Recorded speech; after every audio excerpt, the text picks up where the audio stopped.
कि हमने दिल्ली कर लिया है, तो दिल्ली जब तक दिल्ली का अंत आ रहा था तब तक पूरा दिल्ली ही करते चले गए, और जहां जहां पर दिल्ली का जो जो राजा बदला और जिस जिसके साथ जिस भी प्रकार का इंटरफेरेंस था वो हमने देखा।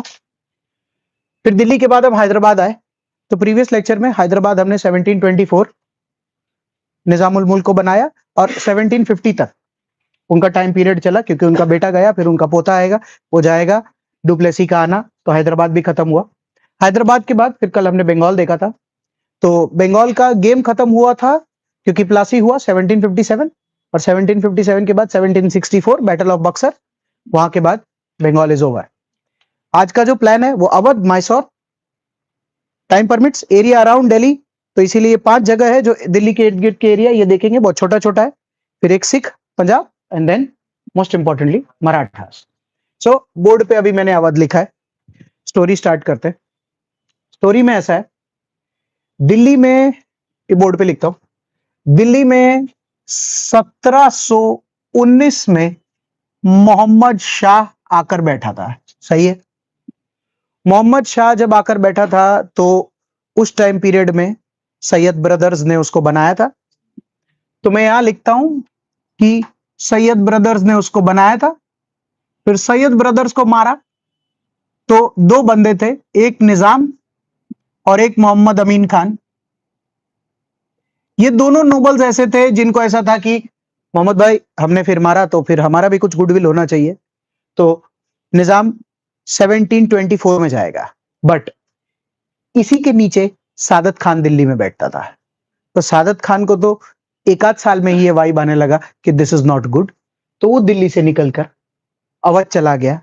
और बिल्कुल उसी तरह जिस तरह उससे सीनियर बंदे मुर्शिद कुली खान 1700 के करीब जब बंगाल गए थे, उसी तरीके से ये खुद अवध जाकर ये बोलने लगे कि we are technically under the Mughals, but अब मैं इसको इंडिपेंडेंट लेवल से बनाना और चलाना चाहता हूं।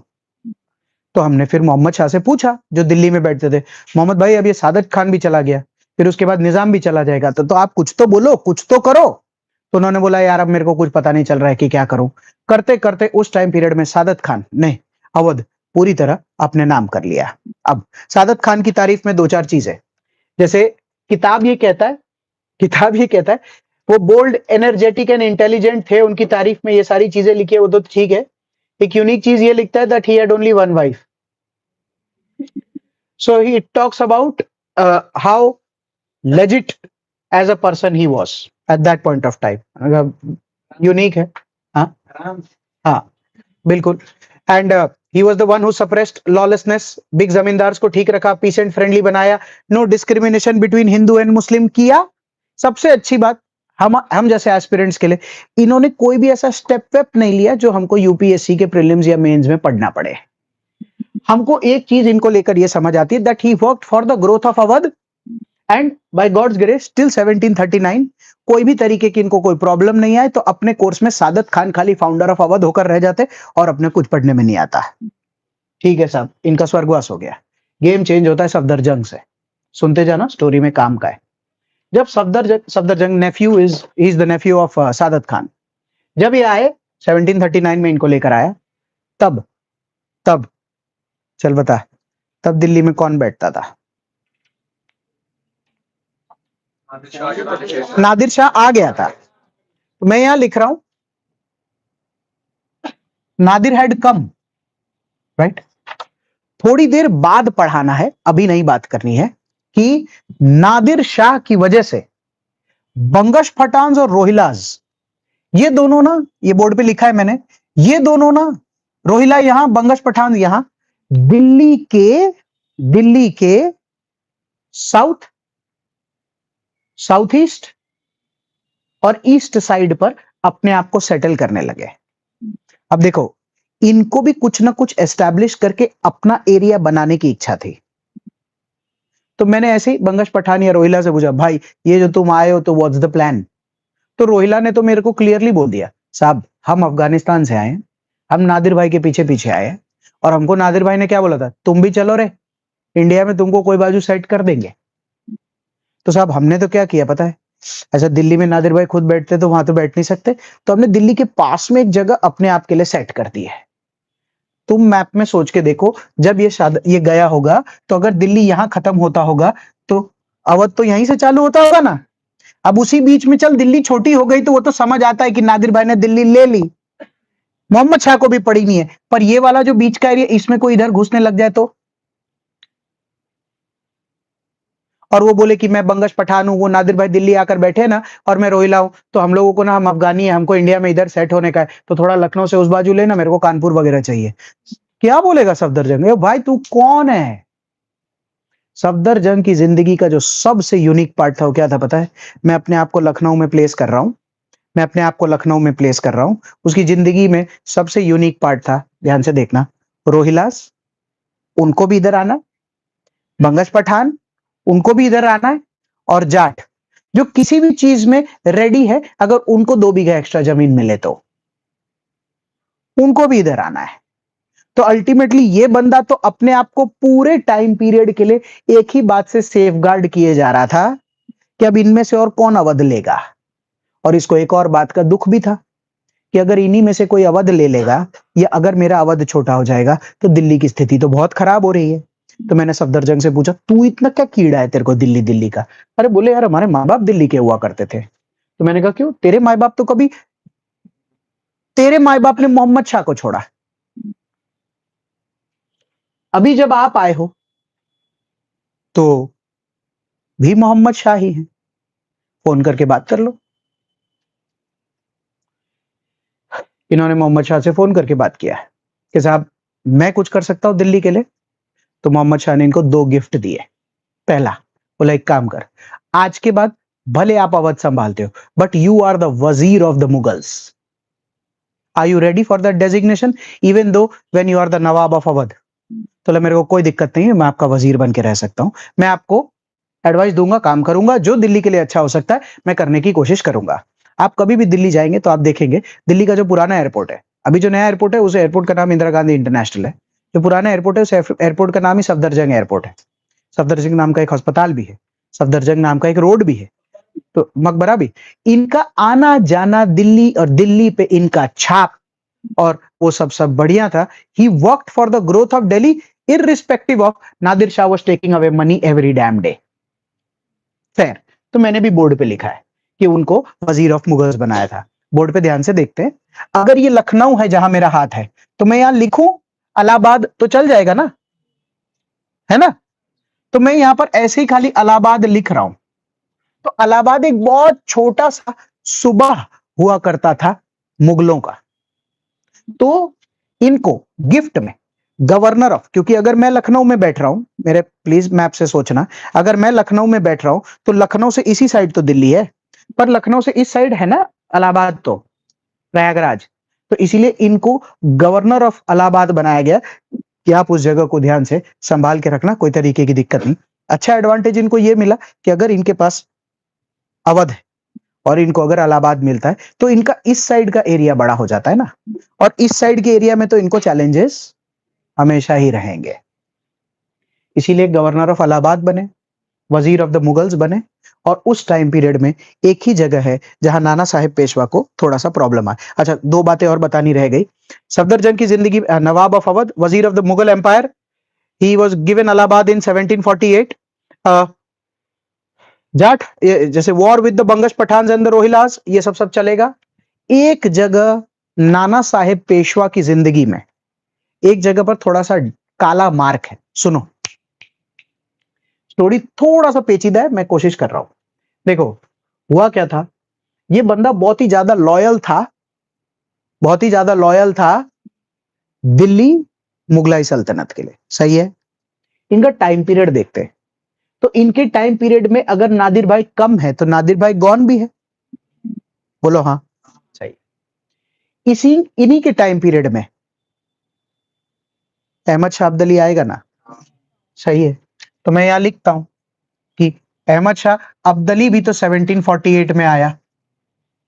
तो इसी आदमी ने, क्योंकि ये 1754 तक जिंदा है, तो इसी आदमी ने क्या देखा, ओ भाई अब्दली तो देख, मतलब ये अलग ही लूट रहा है नादिर शाह के बाद। इनकी जिंदगी का सबसे बुरा दिन क्या आया, इन्होंने मोहम्मद शाह की भी मौत देखी।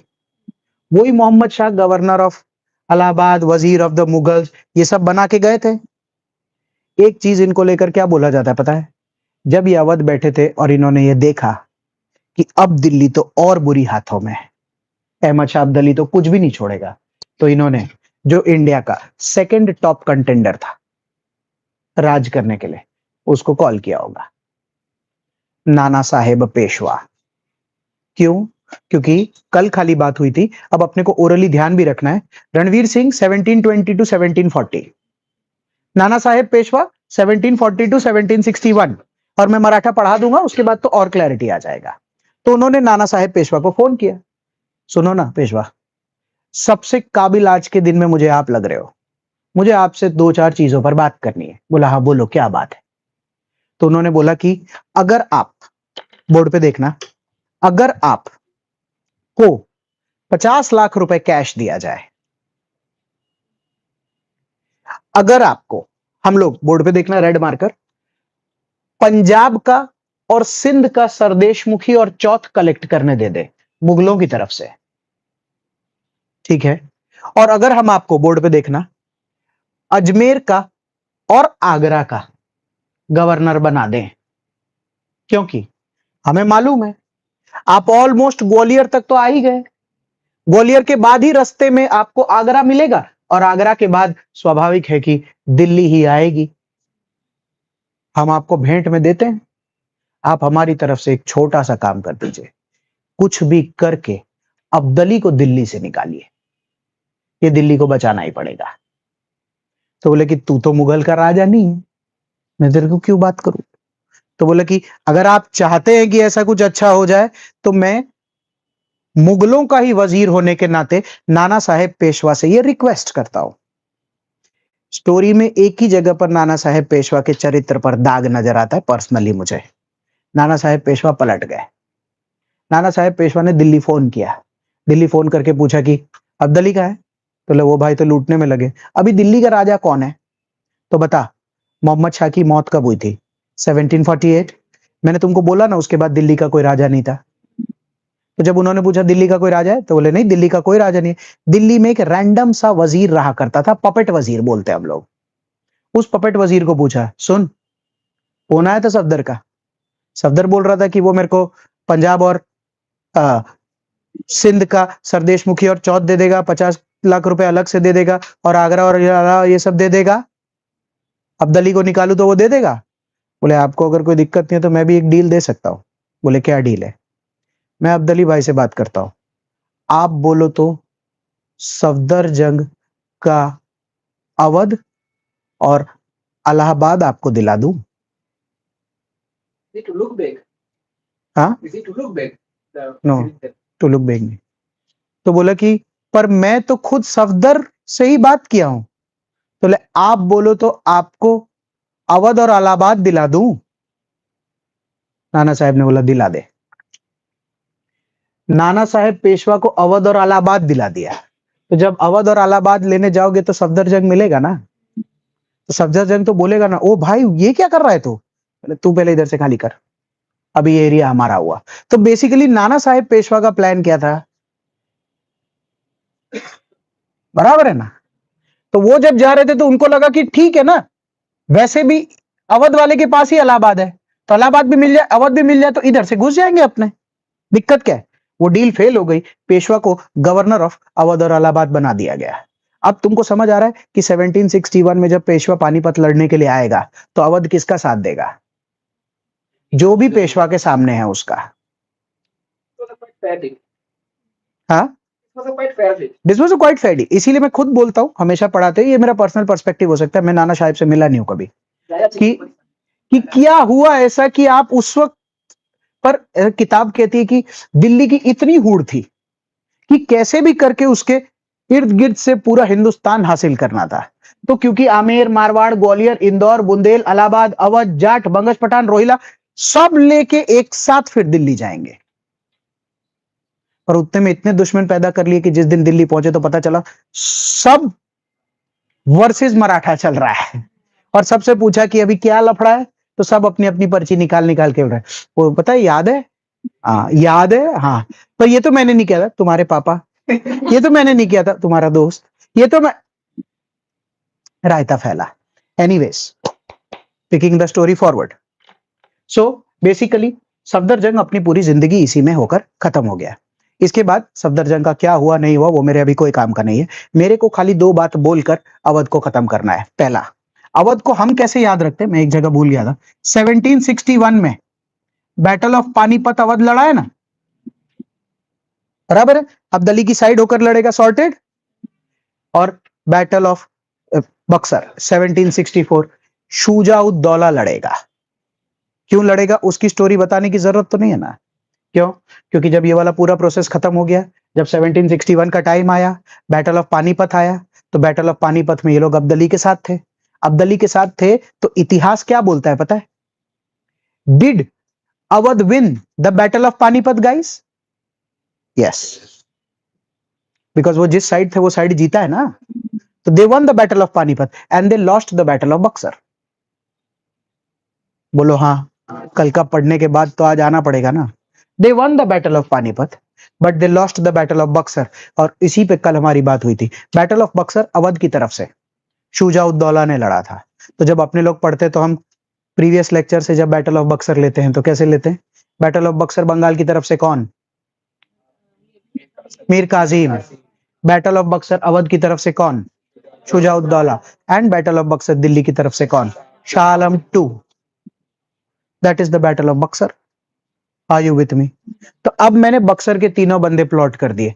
बैटल ऑफ बक्सर जब मैं ईस्ट इंडिया कंपनी पढ़ाऊंगा, जब मैं रॉबर्ट क्लाइव, मतलब जिस दिन, एक दिन नहीं, जिस दिन ब्रिटिश पढ़ेंगे उस दिन मैं आपको बैटल ऑफ बक्सर के बाद बहुत बड़ा ट्रीटी हुआ था, battle of treaty of Allahabad. अब तुमको समझ आ रहा है कि बक्सर के बाद इलाहाबाद में ही ट्रीटी क्यों होगा? क्योंकि सबसे, अगर बक्सर यहां है तो सबसे मेजर रोल प्ले उस टाइम पीरियड में शुजा-उद-दौला ही कर रहा था। तो शुजा-उद-दौला ही अगर कर रहा था तो शुजा-उद-दौला जो भी जगह है उसकी, चल बता, बैटल ऑफ बक्सर के बाद इलाहाबाद किसका हो जाएगा? ब्रिटिश का। अवध भी ब्रिटिश का हो जाएगा, बंगाल भी ब्रिटिश का हो जाएगा, दिल्ली भी ब्रिटिश का। तो पूरा पट्टा हो ही जाएगा ना ब्रिटिश का। उस बीच में दिल्ली को कौन रेजिस्ट करेगा? दो चार लोग, कभी बंगश पठान करेगा, कभी रोहिला करेगा।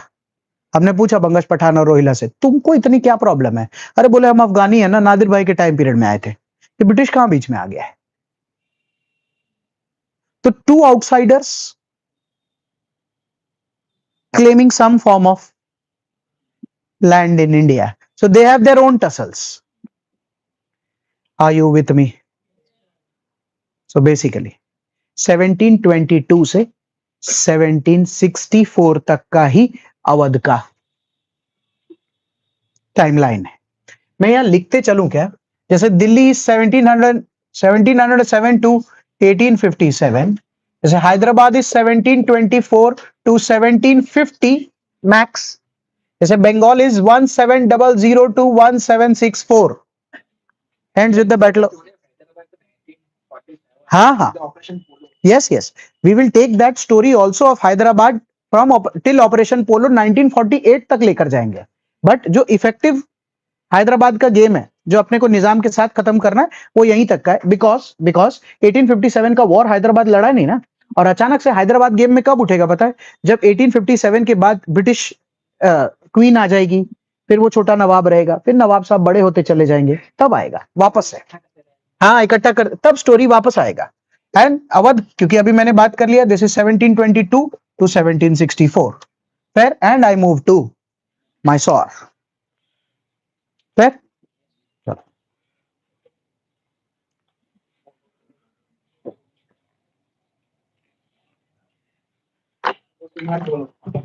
हाँ, सॉरी, मैसूर।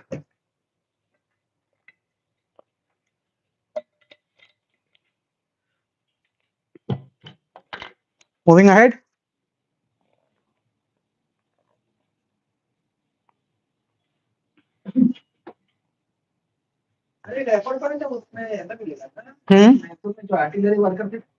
हाँ हाँ, मैं अभी पढ़ा रहा हूँ। Tipu Sultan believed in that concept, but he taxed his people also equally high, so that he could maintain a good army and navy as well. Because if you have to, he understood कि there are certain problems, and I'll talk why the case.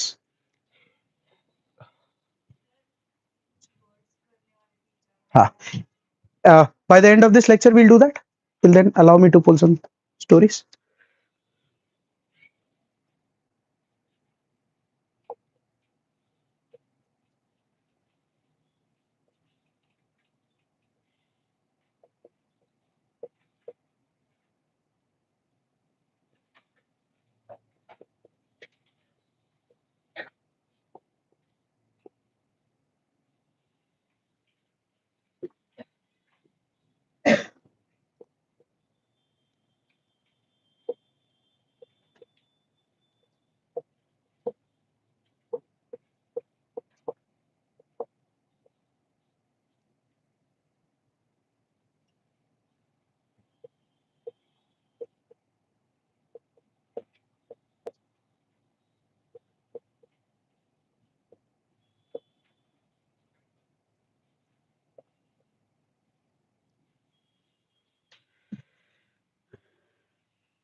Okay, talking about this place, Mysore. ऐसा है, मैसूर का story, Mysore का founder Haider Ali है. जैसे story story शुरू होता है हैदर अली के 1721 से. तो अगर ऐसे ही अपने उम्र के हिसाब से, वैसे तो मैंने सादत खान बोल दिया और सादत खान के बाद ही मैसूर स्टार्ट करके हैदर अली बोल दिया. But ironically guys, Haider Ali बहुत छोटे हैं सादत खान से, क्योंकि जिस साल सादत खान बनने जा रहे हैं अवध के गवर्नर, उस साल हैदर अली की उम्र एक ही साल है. Because Haider Ali is born 1721. तो मैंने हैदर अली से पूछा कि तो क्या करते हो तुम, सुनना अब. तो उन्होंने कहा कि देखना, उन्होंने कहा कि मैं यहीं पैदा हुआ हूं साहब, आसपास में, और ज्यादा स्कूल कॉलेज गया नहीं, और मेरा दिमाग बहुत तेज चलता है, मेरी तलवार उससे भी ज्यादा तेज चलती है, और बढ़ती उम्र के साथ मेरा दिमाग और तलवार का संकलन बहुत ही ज्यादा तेज चलता है. तो हमने उनसे पूछा कि तुम अपने काम व्यवसाय के लिए करते क्या हो. बोलो 16-17 की उम्र में, क्योंकि मैं इस एरिया में रहता था, ध्यान से देखना, तो ये वाला मराठा एरिया है, तो ये गोवा का पोर्टुगीज है ना, ये केरला का एरिया किसी के अंडर है. इस जगह पर ब्रिटिश को आए कितने साल हो गए, क्योंकि ये सपोज हम एक डेट लेते हैं 1730, तो 1730 में हैदर अली 19 साल का है.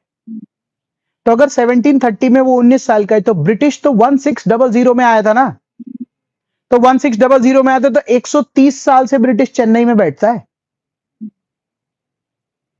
तो इसीलिए यहां पर अगर मैं लूंगा तो यहां ब्रिटिश लिखूंगा. उसी के कुछ साल बाद क्योंकि फ्रेंच आ गया था, तो यहां फ्रेंच बैठेगा. उसी के टाइम पीरियड में लोग बोलते थे कि ये कर्नाटिक है. तो मैंने कहा कि ये सब तू मुझसे क्यों बुलवा रहा है. उसने कहा कि सर एक्चुअली मैं कभी कभार मराठा की टीम में भी लड़ा हूं, कभी मैं पोर्टुगीज में भी लड़ा हूं, कभी मैं इधर भी लड़ा था, कभी इधर भी, कभी इधर भी, कभी इधर. अपना क्या है थोड़ा सा, ये सब फ्रीलांसिंग का काम है. तो इस दौरान मैं बहुतों को जान गया, सब कुछ सीख गया. ब्रिटिश कैसे आर्मी में यूज करता है, कैसे नेवी का यूज करता है, फ्रेंच वॉर टैक्टिक्स क्या होते हैं, निजाम क्या रिसोर्सेज का यूज लेता है, मराठा का क्या स्ट्रैटेजी होता है, अपन को अभी सर सब आता है। तो हमने कहा कि व्हाट्स द प्लान। तो प्लान में धीरे धीरे क्या होने लग गया था, एक्चुअली ऐसा किताब नहीं कहता, ऐसा मेरा सोचना है कि जैसे पता है हैदराबाद 1748 में निजाम गया, सुनना अपन ने ही बात किया था, तो 1750 में कर्नाटक की मगजमारी शुरू हो गई थी, है ना। कौन मगजमारी कर रहा था, इधर से डुप्लेसी आता था, फिर अभी तो स्टोरी किसी दिन पढ़ाना है, वो चंदा साहिब की मैंने तुमसे बात की थी, अनवरुद्दीन को लेकर कभी एक कोई खाली जिक्र किया था मैंने नाम का। कोई कोई कोई को लोग इधर रैंडमली 1750 से 1755 के बीच में, कर्नाटक जैसा तो कुछ कर्नाटक रहा नहीं, रैंडम कर्नाटक वॉर्स है, और हैदर अली उसी वॉर में खड़ा खड़ा क्या देखता है, अच्छा अब ये फ्रेंच का हो गया, बढ़िया है। फिर बोले कि कोई बोल रहा है कि ये हैदराबाद वाले का निजाम, ये भी ठीक है। उस बीच में 1756-57 में रॉबर्ट क्लाइव प्लासी जीत के आया था, वो अलग ही चेन्नई में बैठता था, तो वो क्या बोलता था, हम कर्नाटक हम ले लेंगे, नहीं ये भी ठीक है। कभी कोई आता था, कभी पोर्टुगीज आता था। हैदर अली को क्या समझ आने लग गया पता है, आ जगह खाली है, मगजमारी चल रही है कुछ तो, और मगजमारी चलने के चक्कर में अगर मैं इधर खुद ये सेनापति और भाला चलाने के मुकाबले थोड़ा स्ट्रैटेजिक प्ले करूं, तो एक बड़ा एरिया अपने नाम करके उसमें मैसूर का थप्पा लगा के मैसूर नामक सल्तनत बना सकता हूं। तो चल कुछ तूफानी करते हैं। एक बंदा हुआ करता था नागराज करके, धीरे धीरे 1759, 60 और 61 किताब ये कहता है कि he started his authority over Mysore when a very small area, Nagraj से उन्होंने उस एरिया को जीता। धीरे धीरे मालाबार ऑक्यूपाई किया, दूसरे कोस्ट ऑक्यूपाई किए, इंडियन ओशन का एक्सेस लिया, मुगल एडमिनिस्ट्रेशन लगाया, रिलीजियस टॉलरेंस रखा, कंटिन्यूस मराठा सरदार निजाम इंग्लैंड फ्रांस के साथ लड़ लड़ लड़ लड़ के जो भी उनके इर्द गिर्द बैठते थे, 1761 में उन्होंने ऑफिशियली मैसूर एज अ सल्तनत बनाकर खड़ा कर दिया। अब स्टोरी सुनना, थोड़ा ऑफ टॉपिक भी है पर मेरी मजबूरी है। ऑफ टॉपिक इसीलिए है क्योंकि प्रीवियस लेक्चर की तरह ये इंडिया की स्टोरी है और ये ब्रिटेन की या फ्रांस की। अभी मुद्दा ये है कि Mysore, first Anglo Mysore, second Anglo Mysore, third Anglo Mysore और फोर्थ एंग्लो मैसूर, 4 वॉर लड़ेगा 1767 से लेकर 1799 तक। तो 32 इयर्स में 4 वॉर लड़ाने।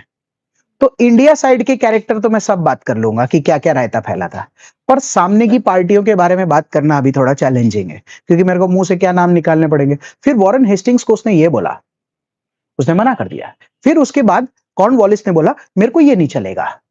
तुमको लगेगा अभी ये वॉरेन हेस्टिंग के बाद ये कॉर्नवालिस कौन है। फिर कॉर्नवालिस जब चला गया तो उसके बाद वेलेस्ली ने बोला इसको खत्म करते हैं। तो इसीलिए मैं इस साइड के कैरेक्टर प्ले अभी नहीं कर रहा हूं, बट मैं प्रॉमिस तो करना ही है अपने को। क्या हुआ था सर, हुआ ये था जब 1761 ये बंदा राजा बना, तो अभी मैंने तुमको बोला ना, देखना, authority over the Indian ocean, authority over the Indian ocean, authority over this area, and what he wanted is कि ये मद्रास काउंसिल जब मद्रास में बैठता है तो आप इतना बड़ा एरिया डोमिनेट करके हम लोगों को क्यों मना करते, आप भी व्यापार करो हम भी व्यापार करेंगे, आप भी नेवी मेंटेन करो हम भी नेवी मेंटेन किया करेंगे। हैदर अली ने ऑफिशियली पहला वॉर ब्रिटिश के खिलाफ छेड़ दिया था 1767 में। एक ऑफ टॉपिक बात है, यहां लिख रहा हूं फिर मैं मिटा दूंगा कि देखना, पता है मैंने आपसे 1757 प्लासी बात की थी, फिर मैंने 1761 आपसे बक्सर बात की थी, सॉरी 1764 बक्सर बात की थी।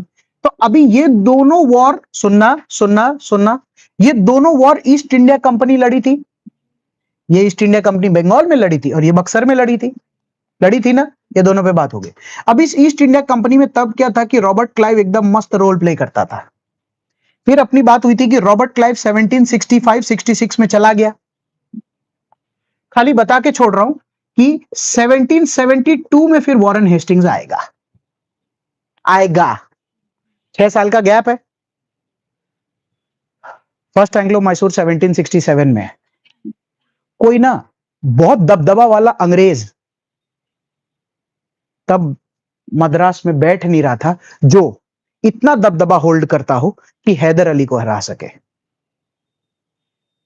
समझ आ रहा है कुछ? क्योंकि guys I am introducing because they lost Madras, that's why the history doesn't get to remember. because They lost a significant wars in Madras. That's why history is not remembering those people who came between Clive Lloyd and Robert. हाँ, नहीं उसमें एक और भी कारण है। कैसा है कि क्लाइव के बाद वॉरेन हेस्टिंग्स जो है, तो क्लाइव को हम लोग जब पढ़ाते प्रीलिम्स के हिसाब से तो हम कहते हैं कि ये गवर्नर ऑफ बंगाल है, ठीक है? तो ये बंदा क्या है, ये first governor general of Bengal है। तो बीच के जो बंदे हैं ना, उनको क्योंकि कोई पदवी नहीं दी थी ईस्ट इंडिया कंपनी या रानी ने फर्स्ट बोल के, क्योंकि अगर ये फर्स्ट है इसका मतलब इसके पहले वाले वेले क्योंकि कुछ रिमार्केबल किया नहीं, और यही बंदा, इसके बाद की कोई बात नहीं। मेरे को मालूम है किसने लड़ा था, पर अपने को काम का नहीं तो कितने कैरेक्टर इंट्रोड्यूस करो। तो मुझे खाली क्या बोलना है तुमको कि 1767 में फर्स्ट एंग्लो मैसूर हुआ। उस फर्स्ट एंग्लो मैसूर में इट वॉज, अरे का नाम तो लिखना ही भूल गया,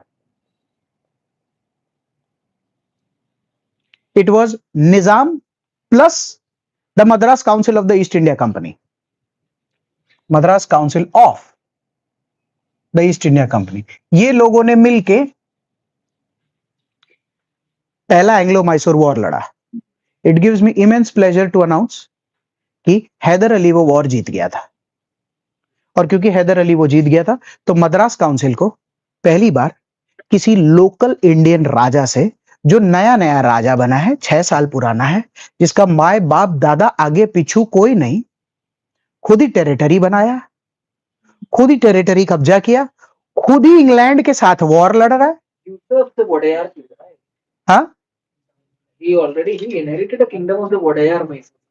तो वोडेयार मैसूर जो था वो तो कर्नाटक के छोटे छोटे छोटे छोटे हुआ करते थे, तो इसीलिए he inherited the kingdom of the Wadayar. Not exactly, see, kingdom of the Wadayars, He used up the Wadayar.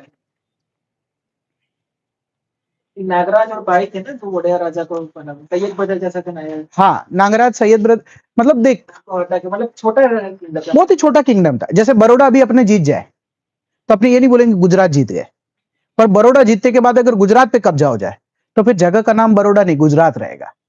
तो इसीलिए क्या था कि जब ये छोटा सा किंगडम जीत के उसको मैसूर बनाता है, उसका क्रेडिट है हैदर अली को।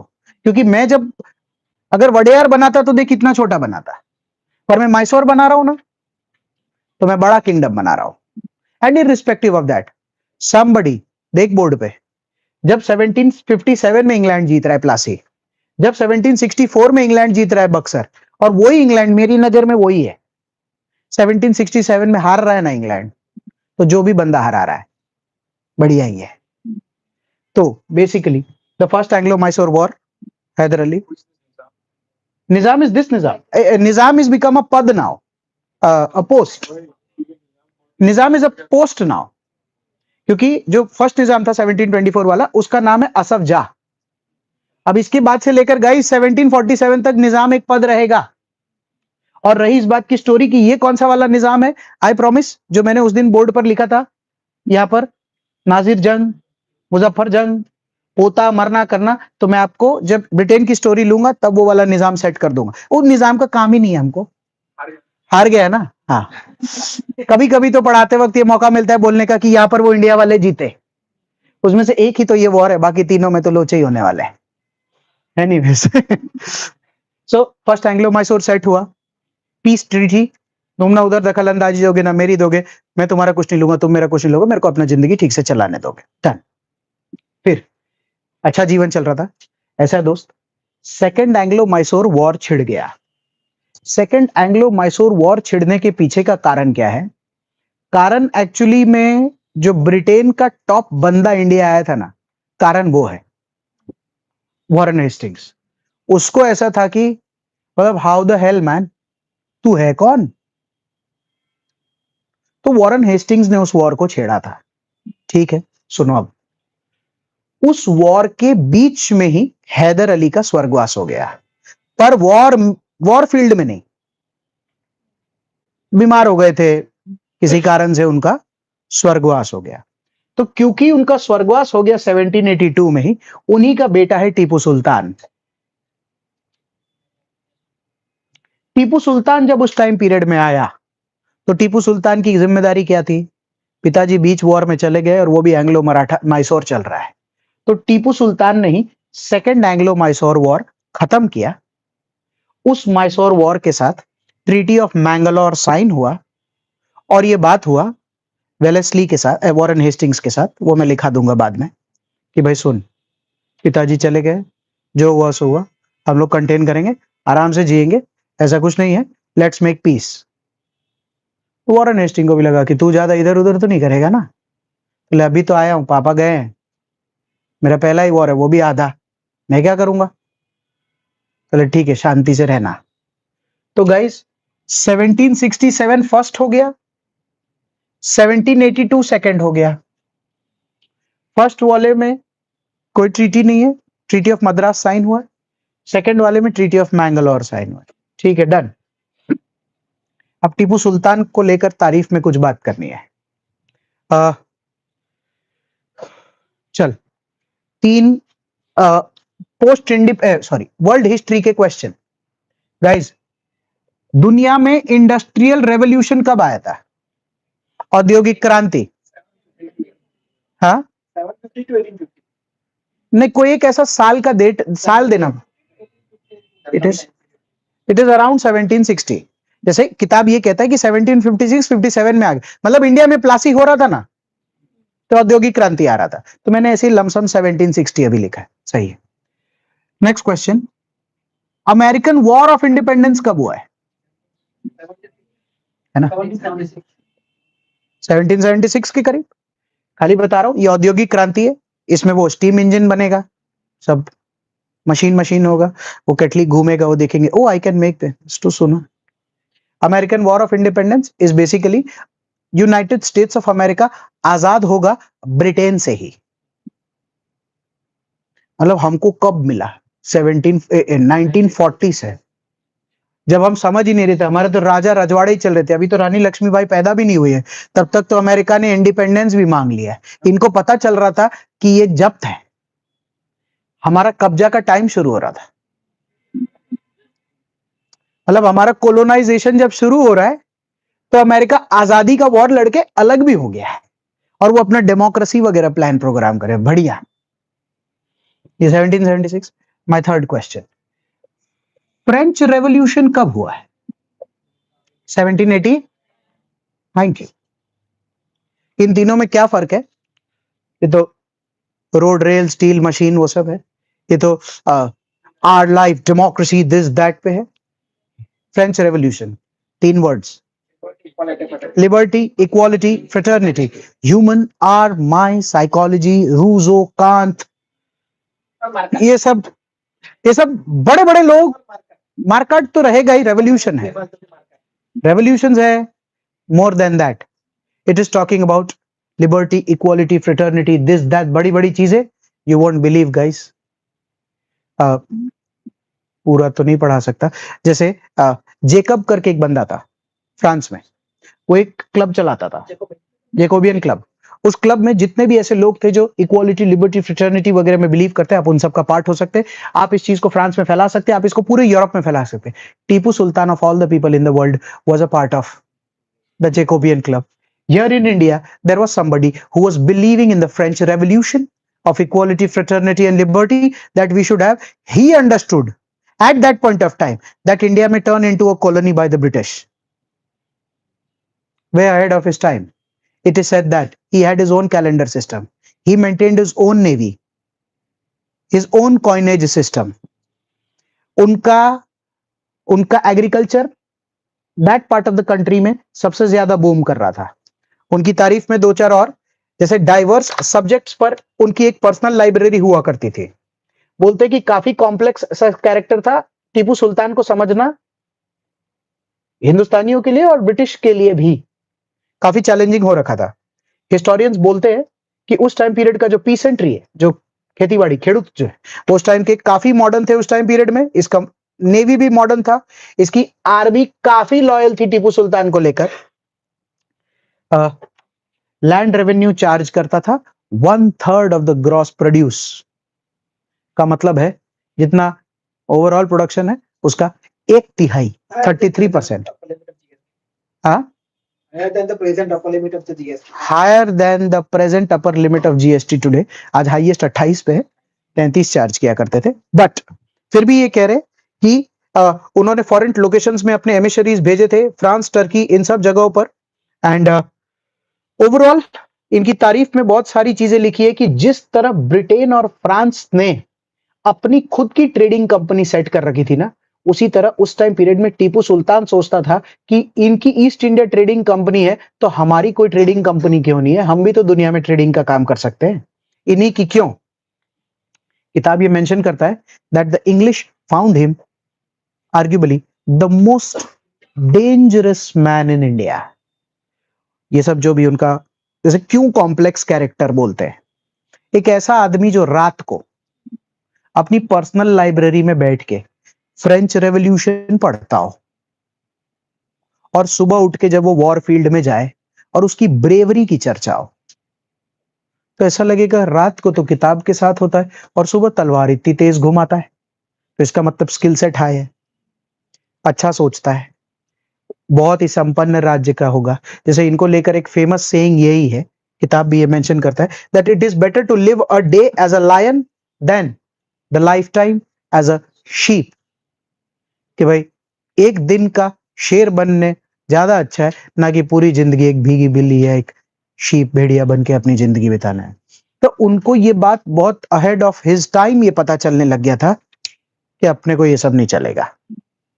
इस वजह से थर्ड एंग्लो मैसूर वॉर हुआ था। हम जिस चीज की तैयारी करते हैं, Cornwallis father of civil services, उन्हीं कॉर्नवालिस के थ्रू ये थर्ड एंग्लो मैसूर वॉर था 1793। सुनना, ये वॉर टीपू सुल्तान हार गए थे। इस वॉर के बाद ट्रीटी ऑफ श्रीरंगपट्टनम साइन हुआ था तो बहुत सारा बताने को, पर जिस दिन ब्रिटिश साइड का वॉर लड़ेंगे तब कॉर्नवालिस को इंट्रोड्यूस करूंगा कैरेक्टर को, तो ज्यादा मजा आएगा पढ़ाने में। बट वॉर का खर्चे में टीपू सुल्तान को उस टाइम पीरियड में 3.3 करोड़ कैश वॉर का एक्सपेंस भरना पड़ गया था, और जो इतना बड़ा मैसूर था उसका हाफ टेरिटरी उस टाइम पीरियड में टीपू सुल्तान ने गंवा दिया था। तो एक बहुत ही छोटा पार्ट ऑफ मैसूर उनके पास बचा रह गया था।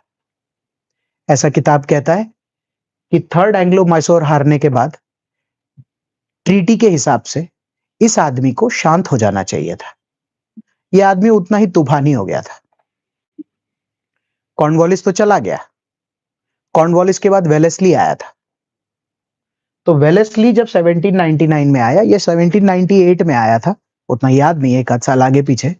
तो वेलेस्ली ने देखा कि 3 वॉर हो गए, 1.5 तो ये खुद लड़ लिया है, एक में इसके पिताजी चले गए, ये अभी भी नहीं मान रहा है, और अब ये बोल रहा है कि मुझे वापस से बड़ा करना टेरिटरी, ये वो फ्रेंच, क्या है ये आदमी। तो वेलेस्ली ने बोला एक काम करो, अब इसको खत्म करो पूर्ण रूप से। Tipu Sultan died in the fourth Anglo Mysore war. He was comparatively young. मैं एक जगह कैलकाटा गया था, तो एक म्यूजियम विजिट कर रहा था। उस म्यूजियम में मैंने वो पेंटिंग देखी थी, फिर मैंने गूगल पे वेरीफाई कभी किया ही नहीं कि जैसे वेलेस्ली ना वॉर जीतने के बाद, टीपू सुल्तान को मारने के बाद, जैसे उनके बच्चे लेकर चले गए थे कि ये वंशज बड़ा ना हो जाए, कि बाप भी ऐसा था, उसका बालक भी ऐसा था। इसके बाद मैसूर बनने ही नहीं देना है इन एनी फॉर्म। अब हेरिडिटरी नहीं आनी चाहिए। तो ये भी वो भय बताता है towards the blood that Tipu sultan and probably his family had. क्योंकि इसके बाद हिस्ट्री पढ़ाने वाले टीचर होने के नाते मेरे पास कुछ भी नहीं है मैसूर का पढ़ाने के लिए। तो इसका मतलब सब कुछ कोई खत्म करेगा तभी पढ़ाने को नहीं होगा ना मेरे पास। Bangalore rebellion. हाँ, वो तो अलग है, वेल्लोर म्यूटनी है। Well, Britain, हाँ the soldiers also raised Mysore flag when हाँ हाँ, rebelling against the British. तो वही होता है ना कि जब क्या होता है कि इस एरिया में सबको टीपू सुल्तान का हैंगओवर होगा, ऐसा हुआ करता था। शायद 1806 है। तो क्या होता है कि जब भी किसी भी प्रकार के छोटे बड़े रेबेलियन होते हैं तो हर कोई अपने पुराने राजा को याद करता है। क्यों? क्योंकि वो वही बंदे होंगे ना जो उस वक्त 1799 में फोर्थ एंग्लो मैसूर लड़े होंगे, फिर छितर गए। रजवाड़ा नहीं तो वो सैनिक कहाँ एम्प्लॉय होंगे? धीरे धीरे हम देखेंगे कि ब्रिटिश ही उनको एम्प्लॉय करने लगेगा, और ब्रिटिश में ही जब विरोध होकर आएगा तो उसी को म्यूटनी बोलते हैं कि भाई आर्मी के अंदर ही विरोध हो गया है। आर्मी के अंदर विरोध हो गया तो क्या हो गया सर? ब्रिटिश का ही जो कपड़ा पहन रखा है ब्रिटिश इंडियन आर्मी के लोग, वही लोग टीपू सुल्तान का झंडा लहरा रहे हैं। हाँ, Many of them were ex-Mysorean सब मैसूरियन सोल्जर्स ही होंगे, क्योंकि मतलब आप जिस कंपनी में काम करते तो कंपनी बंद हो गई है, तो आप अगल बगल की किसी कंपनी में टेक ओवर हो रहा है तो भाई हाँ टेक ओवर हो रहा है तो मैनेजमेंट आ रहा है, हायर मैनेजमेंट आ रहा है, प्लस तो वही रहेगा। हाँ बिल्कुल, और प्लस अभी हम आज तो वो दिन नहीं है बात करने का, बट हम देखेंगे जैसे 1799 के बाद वेलेस्ली बहुत ही अच्छे तरीके से मैसूर अलॉट करता है। कि पता है किसको अलॉट करता है? 1761 में जिनसे हैदर अली ने मैसूर लिया था ना, उनके बच्चों को थोड़ा निजाम को देता है कि तू भी तो लड़ा था, तेरा भी लिया होगा। तो कैसा होता है कि इसी का एक एरिया जाता है 1761 में की फैमिली को, एक एरिया हैदराबाद को जाता है, एक एरिया मराठा को भी दिया था ना। वो मिल के लड़े थे, निजाम मराठा कंपनी थी। मुझे इस बात का बेहद दुख है कि मुझे ये बात करना पड़ेगा कि इस वाले वॉर में टीपू सुल्तान के खिलाफ मराठा भी थे। मराठा प्लस प्लस निजाम तो हमेशा ही रहेगा। जैसे अभी मराठा पढ़ाया नहीं है, चलो अब बात हो गई है तो बताता हूं। हुआ क्या था कि मराठा के साथ भी एक एंग्लो मराठा हुआ था। तो उस एंग्लो मराठा में एक डील हुई थी, हमको कभी तुम्हारी जरूरत पड़ेगी ना किसी के लिए तो याद रखना तुमको आना पड़ेगा। तो तब मराठा के साथ ऐसा हो गया था कि उनको सल्तनत बचानी बहुत जरूरी थी। तो तब उन्होंने वो ट्रीटी साइन की थी, मैं तुमको बताऊंगा, ट्रीटी ऑफ सालबाई करके, ट्रीटी ऑफ सूरत भी उसी में आता है। तो तब उन्होंने साइन किया था, बोले हम कसम खाते आप कभी भी हमको बुला लेना, हम आ जाएंगे। तो तब जब एंग्लो मैसूर हो रहा था ना 1793 में, और क्योंकि टीपू सुल्तान और उसके पिताजी ने मराठा का भी तो एरिया कभी लिया था और कभी दखल अंदाजी करके रोज वॉर लड़ते थे, तो मराठाओं ने इस वॉर में ब्रिटेन का साथ दिया था। तो तब टीपू सुल्तान, मतलब ये तो मेरा अपना पर्सपेक्टिव है कि शायद वो समझा ही नहीं पा रहा होगा कि सुन, तू भी गया, अगर मैं भी गया तो तू पक्का गया 20 साल बाद। 20 साल बाद। तो क्या हो रहा था कि यही जैसे जब हिस्ट्री का एंड हो जाता है 47 खत्म हो जाता है, या ये वाला जब 1857 तक खत्म हो जाता है, तो हमको यही समझ में आता है कि इंडिया का जो सबसे बेस्ट पार्ट ब्रिटेन के लिए था कॉलोनाइजेशन के लिए, वो यही था कि छोटी छोटी बातों पर इनको थोड़ा सा उकसाएंगे ना तो ये आपस में लड़ लेंगे, हमको ज्यादा करने की जरूरत नहीं है, क्योंकि ये मेरा मैसूर है, ये मेरा मराठा है। क्योंकि तब तो इंडिया फॉर्म ही नहीं हुआ था, तो इसीलिए उस टाइम पीरियड का ये डिवाइड एंड रूल था कि डिवाइड तो है ही, खाली बता दो किस बेसिस पे डिवीजन है, तो लड़ लेंगे तो अपना रूल आ जाएगा। जैसे उसी चीज को जब बाद में 1920s 30s में करते हैं तो बोलते बताओ पूरा डिवाइड एंड रूल क्या है। भाई फिलॉसफी सेम ही रहता है, अल्टीमेटली कल्चरल एस्पेक्ट से जितना भी इंडिया डिवाइडेड है, वो अगर कोई बोल दे या उकसा दे तो लोग हो जाते हैं। बहुत बार राजनीति उस पर चलती है, बहुत बार वोटिंग उस पर होती है, और बहुत सारी चीजें हिंदुस्तान में उस बेसिस पे चाहा तो किया जा सकता है। Naturally people start getting divided and inclined, that is a possibility. Fair? तो ये मैसूर का स्टोरी है। तो मैसूर के स्टोरी में अगर मैं यहां लिखता हूं, बोर्ड पे देखते हैं, तो 1761 से लेकर 1799 तक में 4 वॉर भी हुए हैं एंग्लो मैसूर। एक against the British council by Haider Ali, second half by Haider Ali, completed by Tipu Sultan with the treaty of Mangalore. Third completed by Tipu Sultan, treaty of Srirangapatnam. चौथे वो मर गया है, कोई ट्रीटी नहीं हो सकती। हाँ, मैच द फॉलोइंग में प्रीलिम में आता, आदमी सोचता चौथे में कौन सी ट्रीटी थी। ट्रीटी के लिए कोई होना भी तो चाहिए, इतना तो लॉजिक लगाओ। कोई ट्रीटी नहीं होगी, सब्सिडियरी अलायंस होगा, वो मैं पढ़ा दूंगा और उसके तहत सब कुछ इधर उधर कर लेंगे। फिर and after Mysore I move to Amer, Marwar, Bangash Pathan, Rohilla and Jat एक साथ। हाँ, अवॉइड अवॉइड इंपॉर्टेंट कैरेक्टर नहीं है फिलहाल। ये वर्ल्ड हिस्ट्री को लेकर जो 3 चीजें लिखी थी तो वो कहीं ना कहीं इंपॉर्टेंस होल्ड करेगी हमारे मॉडर्न इंडिया में भी, तो थोड़ा खाली ध्यान रखेंगे। एंड जब भी नौबत आएगी मैं खुद भी रिपीट करने की कोशिश करूंगा। ओके, ये बात समझ आ गई होगी। हाँ, ये भी अपनी हो गई।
Okay, the NCERT talks about these 5 areas in 2 to 3 pages. Obviously, history में उतना इम्पैक्टफुल नहीं है, बट ऑन एंड ऑफ क्योंकि नाम आता रहता है, तो ऐसा नहीं हो सकता कि हम इस बात को अप्रिशिएट नहीं करें कि अब ये बंगश पठान कौन है या जाट कौन है, so on and so forth. सो ये दिल्ली है, और दिल्ली से इसी साइड जब हम आते हैं तो यही जयपुर है, यही जयपुर आमेर है। जयपुर से और इधर की साइड आते हैं तो जोधपुर ही मारवाड़ का एरिया है। ये तो मैंने बोर्ड पे खाली ऐसे बनाया। दिल्ली से जब आप ईस्ट जाते हैं तो मैं यहाँ एक मैप भी बनाकर बात कर सकता हूँ कि जब इस तरीके से मैप बनाते हैं ना, तो अगर आप प्लेन्स देखते हैं, अगर इंडो गैंजेटिक प्लेन पढ़ाना होता गाइस, तो यही रोहिलखंड प्लेन्स है, और रोहिलखंड प्लेन्स के बाद फिर Awadh plains and so on and so fourth है, मिथिला प्लेन्स, ऐसा। तो यही रोहिलखंड प्लेन्स है। ये रोहिलखंड प्लेन्स का नाम रोहिला ट्राइब्स की वजह से ही है। ज्योग्राफी के मैप पे देखेंगे या इंडिया मैप पे देखेंगे तो आपको बरेली और रामपुर वहां जगह दिखेगी, यही उनका मेन 2 एरिया है। फिर ऐसे दिल्ली से हमने यमुना गुजार दी और चंबल से लेते हुए हम यमुना का ट्रिब्यूटरी लेकर आए हैं। तो ये वाला जो एरिया है, यहाँ अलीगढ़ और कानपुर लिखा है, ये बंगश पठान्स का एरिया है। मारवाड़, जयपुर, दिल्ली, रोहिलास, बंगश पठान्स, और ये बीच का जो पैच है यहाँ जाट है। सबकी छोटी छोटी स्टोरी। सबसे पहले जयपुर को लेकर बात करते हैं। अगर मिडीवल इंडिया पढ़ाता तो मैं जयपुर का लंबा स्टोरी पढ़ाता, पर अपनी मजबूरी क्या है कि मुझे जयसिंह से इस गेम को उठाकर जयसिंह तक ही रखना पड़ेगा। कारण कि जयसिंह के बाद इतना कोई इंपैक्टफुल बंदा फिलहाल देखने नहीं मिलता जो राजस्थान सिविल सर्विसेज की अगर तैयारी ना करा रहे हो और यूपीएससी की तैयारी कर रहे हो तो मॉडर्न इंडिया में इंडियन हिस्ट्री में पढ़ाना पड़ जाए। तो इनको लेकर क्या पढ़ा रहे हो सर? ऐसा है, 1699 में ये बंदा अगर राजा बन रहा है और 1744 तक है, 43 तक है, सबसे टॉप बात इसकी मुझे यही लगती है कि ये 44 इयर्स तक राजा है। एंशिएंट इंडिया में भी जब हम बात कर रहे थे, कौन 50 इयर्स? एंशिएंट इंडिया में बिंबिसार, बराबर। अशोक का भी टाइम पीरियड लंबा, औरंगजेब का भी टाइम पीरियड लंबा। तो किसी का भी टाइम पीरियड अगर 40 इयर्स क्रॉस करता है, 40-45, और वो भी ये तो काफी मॉडर्न टाइम है, तो ये कमेंडेबल है। एक दूसरा, जिस जगह के ये राजा बनकर बैठे हैं उस जगह पर अगर ये 1699 में राजा बन रहे हैं तो इन्होंने 8 साल तक औरंगजेब को देखा है। और अगर औरंगजेब यहीं बैठते हैं, उनको देखा है, तो औरंगजेब का तो प्लान ही एक्सपांशन का है। तो उस एक्सपांशन प्लान में अगर औरंगजेब राजपूताना नहीं ले पाए हैं, आमेर, तो इसका मतलब ये बंदा कमेंडेबल है। सही बात है। तो इस वजह से मैं, ये दो कारण हिस्टोरिकली जिस वजह से मैं जयसिंह की तारीफ करता हूं।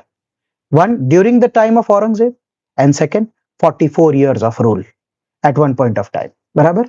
अब इन्होंने अपने टाइम पीरियड में, मैंने इनसे पूछा और जय भाई क्या क्या देखा, तो इन्होंने कहा कि एक बार तो सर मेरे को हटा भी दिया था जब वो बहादुर शाह आया था, तो मेरा छोटा भाई था जो विजय सिंह, उसको बिठा दिया था, बट फाइनली फिर मैं वापस आया। तो एक बार इन्होंने टर्मोइल देखा। मैंने कहा और क्या देखा? बस दिल्ली जाते, दिल्ली खत्म होते। क्यों? क्योंकि ये जब 1743 तक जा रहे हैं तो इन्होंने सोच क्या देखा होगा? इन्होंने औरंगजेब का मरना, मोहम्मद शाह का मरना, जानदर शाह का मरना, फारूक सियार का मरना, एक बच्चे का मरना, दूसरे बच्चे का मरना, नादिर शाह का आना, सादत खान का अवध बनते देखना अपने ही सामने निजाम के थ्रू। मतलब क्या क्या देखा होगा इन्होंने। एक बीच में इन्होंने सफदर जंग को देखा होगा जब थोड़ा टाइम पीरियड ठीक आया होगा, और मोहम्मद शाह की जिंदगी देखी और नादिर शाह की जिंदगी देखी। अच्छा वो पहले चले गए, नहीं तो नादिर भाई के बाद ये अब्दुल अली को भी देखते। Yes, and that I was coming to, that is why he focused on infrastructure, science and everything, कि भाई थोड़ा ध्यान देते हैं। So what I'm trying to say is, through the story, he was in good terms with Delhi. Actually, he had to be in good terms with Delhi because 30 odd years Mohammad Shah को क्या काम था दिल्ली से? इसलिए अगर जय सिंह आज आ भी रहा था तो मोहम्मद शाह के लिए वही ठीक है। इसमें दिक्कत वाली बात क्या है? जय सिंह की तारीफ में 5 जंतर मंतर बने हिंदुस्तान में, पांचों 5 जय जंतर मंतर जय सिंह का उसमें योगदान है। जैसे पांचों, एक ऑब्वियसली एक जंतर मंतर जयपुर में होगा, एक दिल्ली में बनाएंगे, एक उज्जैन है, एक बनारस है और एक मथुरा है। क्या है सर ये जंतर मंतर? आजकल तो उस पर धरना होता है, बट बेसिकली जंतर मंतर आप जब जाएंगे तो साइंटिफिकली बिल्ड होता है, उसमें क्लॉक वगैरह बनी होती है, तो धूप जिस साइड से गिर के जिस साइड से होगी तो वो क्लॉक का जो छाया गिरेगा तो आपको उसमें क्लॉक दिखाई देगा। What I am trying to say is he was a lover of astronomy, science, mathematics और ये सारी चीजें। When you take the observation from different locations, you can actually estimate the distance of the star.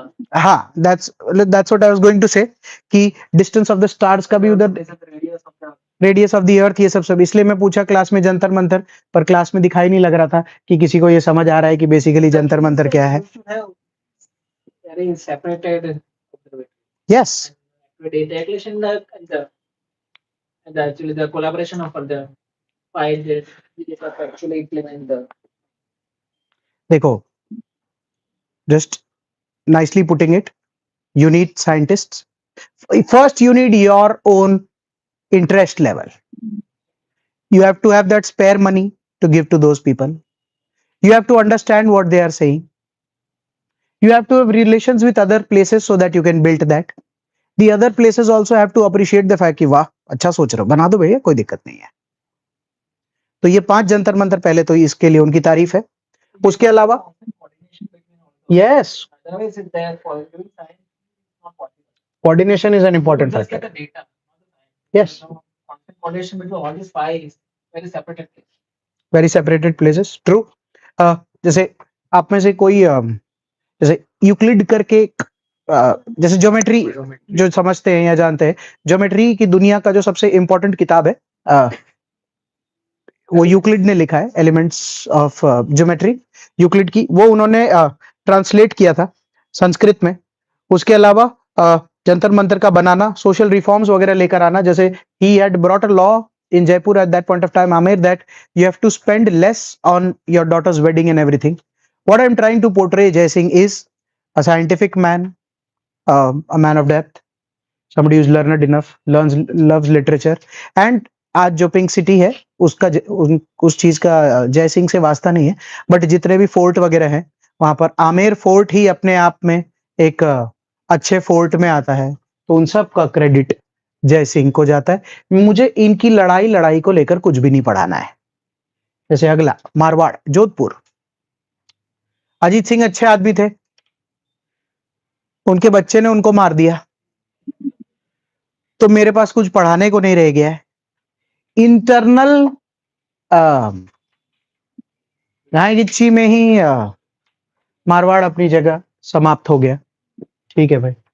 Talking about the Rohillas, जैसे रोहिलास से मैंने पूछा आपकी तारीफ में 2 बात, तो उन्होंने कहा कि सर एक्चुअली सुनना, सर एक्चुअली हम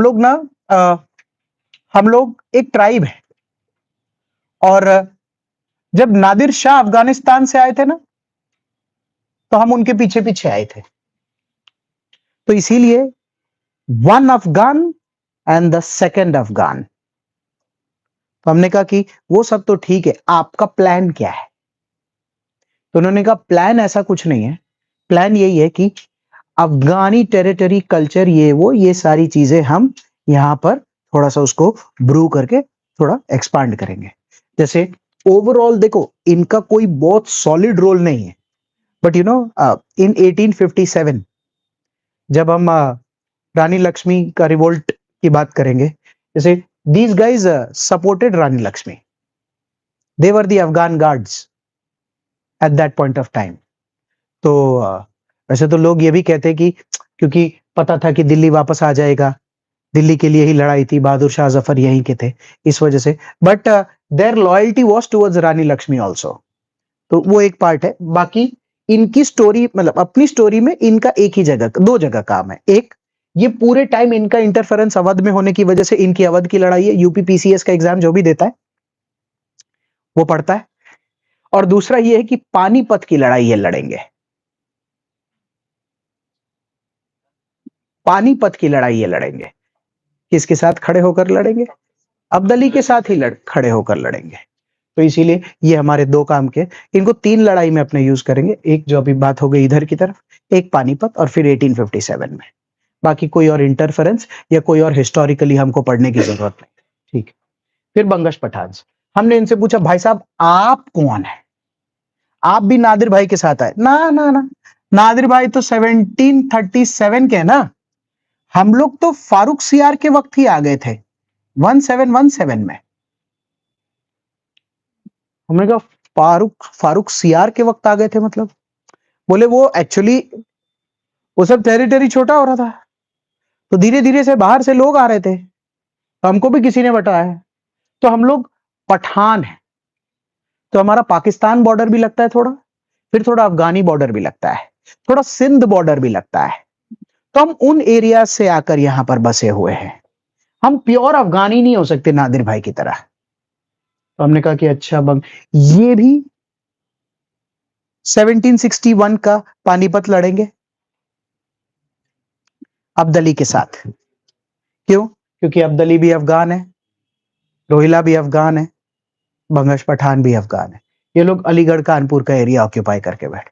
these guys also will support Rani Lakshmi Bai 1857, the Bangash Pathan. Bulandshahr में भी है। मैं दो दो जगह तीन तीन जगह लिख दिए। नोटोरियस एरिया है। हाँ नोटोरियस एरिया है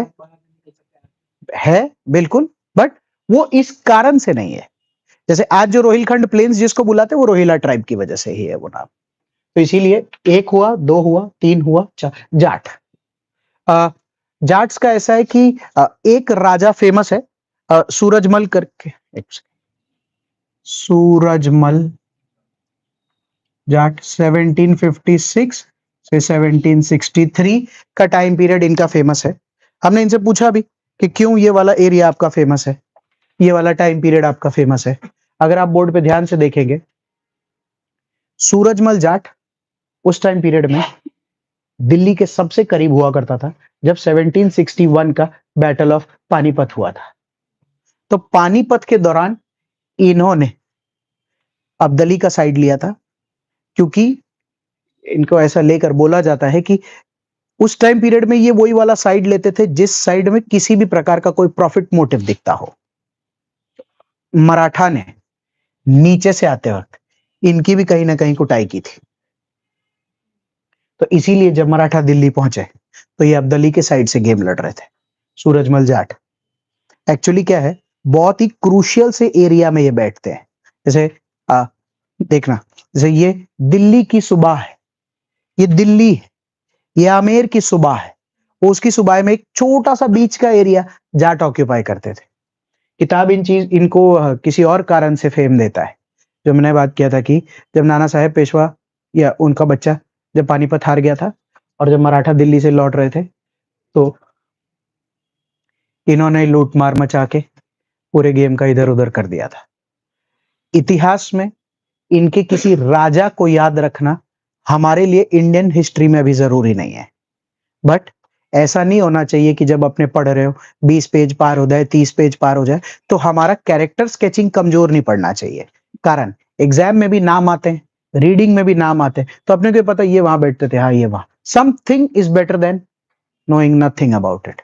सो ये बेसिकली ये 5 एरियाज हिस्ट्री में कुछ इस प्रकार से है। हाँ हाँ बिल्कुल, इनके आपसी क्लैश सारे हैं।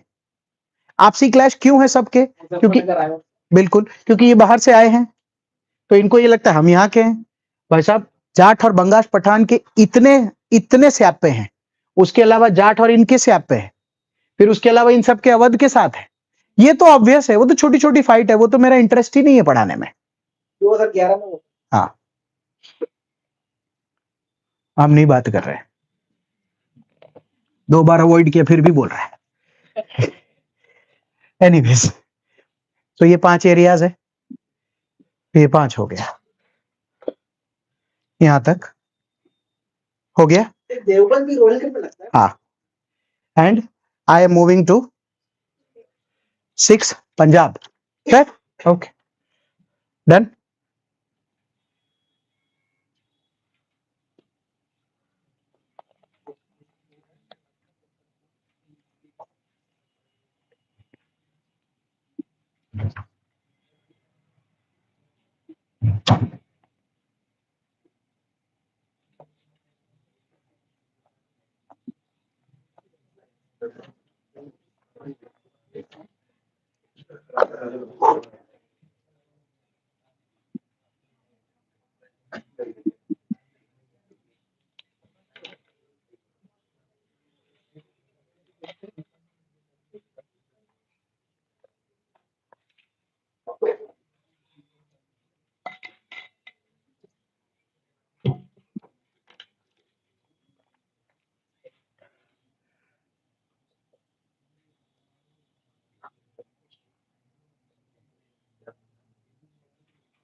इसमें कितने बंदे लूं मैं?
Third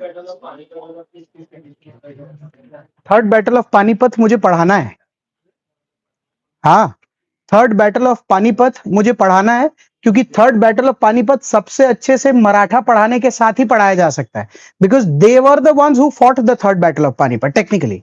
so the day we talk about Marathas, I have to include all the stories till Panipat of all the people, because the day we are at Panipat and Nana Saheb Peshwa का जब बच्चा पहुंचेगा तो मुझे बात करना पड़ेगा कि शुजाउद्दौला क्यों आ रखा है, मुझे बात करना पड़ेगा कि बंगश पठान क्यों आ रखा है, या रोहिला क्यों आ रखे हैं, या फिर यह भी बात होगी कि जय सिंह कहां है, बोलेंगे उनका तो स्वर्गवास हो गया है।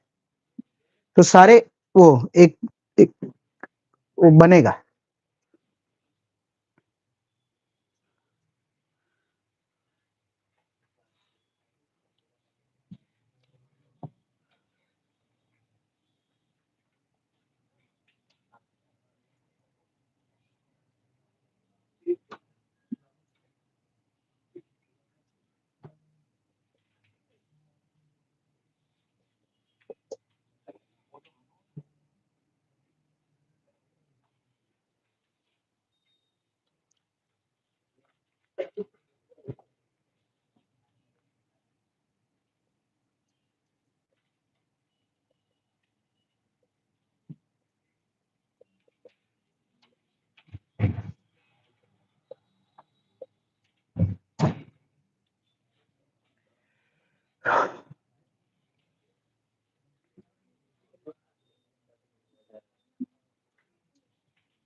सुनते सुनते about the Sikhs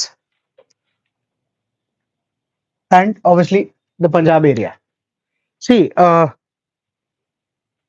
in the 15th century, मेरा हाथ अगर यहां पर है, बराबर है, तो दिल्ली में हम देखते हैं कि तब मुगल्स के पहले लोधीज यहां रूल किया करते थे। सही है, क्योंकि मुगल यहां 1526 टू बी वेरी प्रिसाइज पहुंचेंगे, तो यहां लोधी है।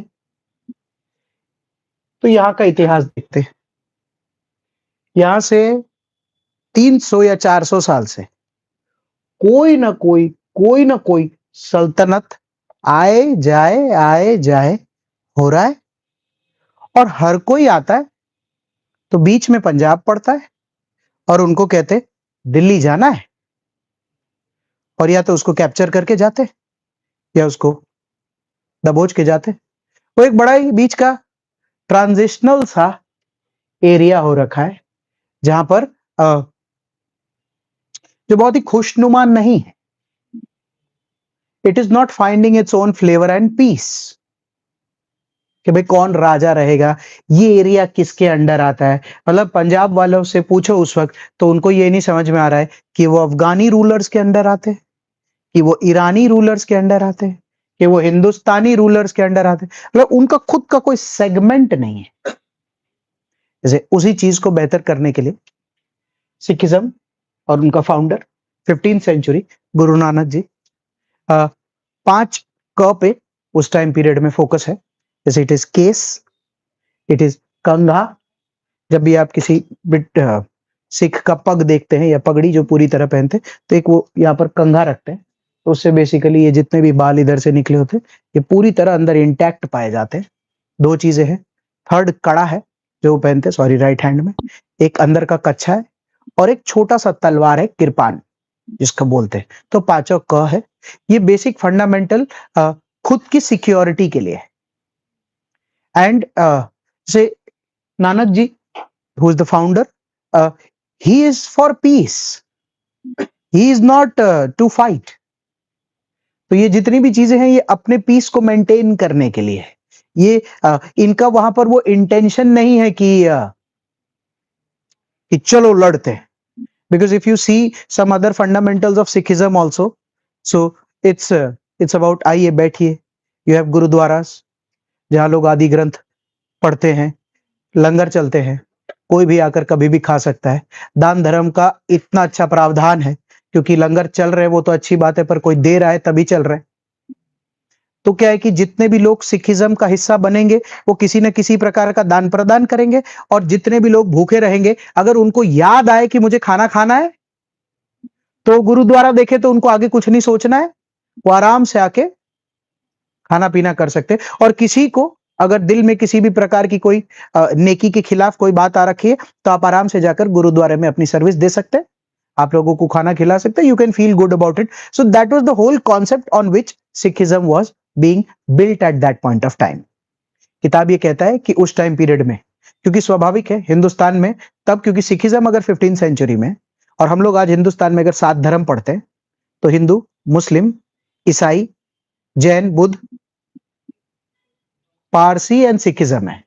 तो अगर सिखिज्म में से किसी को सिखिज्म में इंक्लूड करना है तो लोग इन्हीं 6 में से आएंगे तभी धर्म बनेगा। तो ज्यादातर the lower caste peasants and everybody, they initially believed in the concept of Guru Nanak and started following Sikhism. That's how the dharma came into existence. ठीक है। अभी ऐसा है कि सिख धर्म में गुरु दर गुरु सिस्टम है कि जैसे जो मेन गुरु हैं उनके जो भक्त होंगे सबसे पहले शागिर्द होंगे, जब इनका स्वर्गवास हो जाएगा तो उन्हीं में से एक बनेंगे। ये आज स्वामी नारायण में भी है और ये ऐसे बहुत सारे सेक्ट्स में आज के दिन में फॉलो होता है जहां पर भी गुरुशिप है। तो उसी तरीके से नानक जी का स्वर्गवास हुआ, सेकंड आए, थर्ड आए, फोर्थ आए, और ये एरिया धीरे धीरे यहाँ की आबादी उस फिलॉसफी की बिलीवर होने लग गई। अच्छी बात है। अब होने क्या लगा कि दिल्ली में इस टाइम पीरियड में, मैं 1706 को लेकर बात कर रहा हूं, इस टाइम पीरियड में अंदाजा लगाओ दिल्ली में कौन बैठता था? जहांगीर, क्योंकि 1608 थॉमस रो है ना, तो जहांगीर का टाइम पीरियड यहां पर था। और तब दिल्ली और एक्सपांड होकर एक world's one of the largest सल्तनत बनने की तरफ आगे बढ़ रही थी। स्वाभाविक सी बात है, अगर हम दिल्ली में खड़े रहेंगे और सल्तनत को इस तरीके से बढ़ाएंगे तो ये वाला हाथ पंजाब की ओर ही जाएगा, तो ये वाला हाथ अगर पंजाब की ओर जाएगा तो लड़ाई होनी निश्चित सी है। तो जब निश्चित सी होती है लड़ाई होनी, तो क्योंकि सिखिज्म है तो स्वाभाविक सी बात है कि उधर का कोई राजा नहीं है, उधर का टेक्निकली कोई गुरु है। तो उस टाइम पीरियड में गुरु हरगोबिंद हुआ करते थे, जो 6th गुरु थे उस टाइम पीरियड में सिखिज्म के। The book says that he is the person who started converting Sikhism or the Sikh people into a militancy to fight for their own rights against the Islamic dominance or the expansion of the Mughals that was taking place at that point of time. कि भाई हम नहीं घुसने देंगे हमारे area में, ऐसे कैसे एंड ऑल दैट। और उसी टाइम पीरियड में अगर दिल्ली इस ओर एक्सपांड कर रहा था तो जो भी इधर की सल्तनतें थी, हमको पढ़ना तो नहीं होता है बट एक दो बार अपनी बात तो हुई है, नादिर शाह का ही एग्जाम्पल ले लेते मान लो, तो वो सल्तनतें भी तो एक्सपांड होने के, फिर तो दिल्ली ट्रांजिशन जोन में वापस पंजाब ट्रांजिशन जोन में अपने आप को वापस से पाया जाएगा। उस टाइम पीरियड में गुरु गोविंद सिंह ने ठीक ठाक लेवल पर जहांगीर के खिलाफ अपने आप को कंटेन करने की कोशिश की थी। मेरा भी ये काम नहीं है पढ़ाना क्योंकि बहुत ही डिटेल हो जाएगा, बट आपको ये समझ में आना चाहिए कि 6th के बाद जो 7th, 8th और 9th है, क्योंकि 10th मैंने 1666 लिखा है, ये 1645 है, तो 45 के बाद अगर 66 लिखा है तो कितने साल हो गए? 21 ईयर्स। 20 ईयर्स में 7th गए, 8th गए, 9th गए। 3 guru, 21 years is a big deal. Arjan Dev came after Guru Hargobind. यस, इसीलिए मैं नहीं पढ़ा पाता, क्योंकि कितना एक एक गुरु का एक एक चीज बताएंगे। मेरे को तो मॉडर्न इंडिया में 1707 के बाद लॉन्च करना है, बट रैंडम बात करने की इच्छा नहीं थी। गुरु गोविंद सिंह एंड मनसबदारी, तो मैंने कहा थोड़ा लॉन्च करके आते हैं।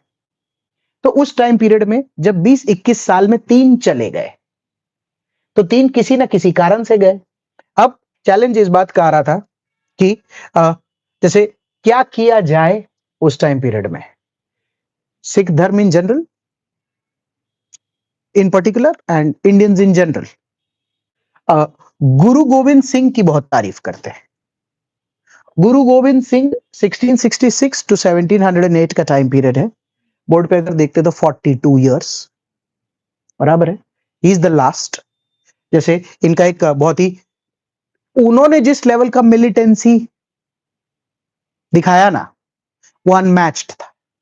ऐसा कुछ लोग बोलते भी है, क्योंकि उनको राइवलरी में औरंगजेब मिला है एग्जैक्ट उसी टाइम पीरियड में, क्योंकि औरंगजेब 1707 में मरेगा और औरंगजेब का ही पिछले 40-50 साल का रूल है। तो गुरु गोविंद सिंह जी का टाइम पीरियड जो है वो औरंगजेब के साथ क्लैश होगा। औरंगजेब साहब के अपने एस्पिरेशंस है, तो वो एस्पिरेशन स्वाभाविक है। पंजाब अफगानिस्तान से ईरान तक भी जाते हैं, तो पंजाब तो बहुत छोटा पड़ता है। Last 30 years of his life in Deccan, right? हाँ, So the Guru Gobind Singh must have never actually encountered Aurangzeb. Just expansion policies, बल्कि he encountered Aurangzeb in, if my memory serves me correct, 1699.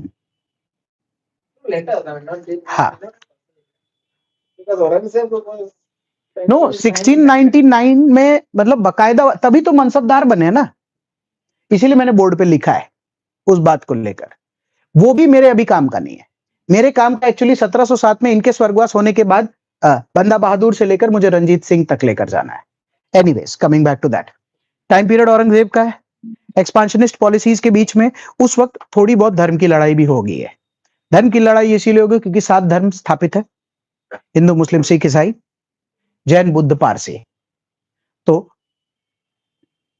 आपस का मतभेद मनभेद का खेल है उस time period में। जैसे गुरु गोविंद सिंह, हाँ मैं बोल रहा था कि क्यों उनको इतना इंपॉर्टेंस उस टाइम पीरियड में दिया जाता है। जो उनका फेमस सेइंग है, जैसे चिड़िया नाल में बाज लड़ावा, इज बेसिकली कि बाकी जितने भी है ये चिड़िए हैं और मेरा एक एक सिख बंदा जो है वो बाज बराबर है। Is basically is referring to eagle at that point of time. गिद्दानू में शेर बनावा इज बेसिकली जितने भी गिद्ध है या जो भी मेरे ऐसे बंदे हैं जिनको मुझे लगता है तो मैं उनको आराम से शेर बना सकता हूं।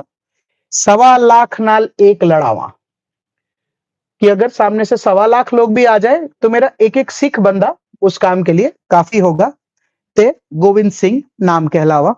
अब ये सब कुछ ऐसे नारे थे जो बहुत ही जैसे खून गरम वो वाले, and then you know people taking that, it's like Vande Mataram and Jai Hind वाला, जैसे you keep repeating and then the whole segment पूरा फॉलो करने लगता है।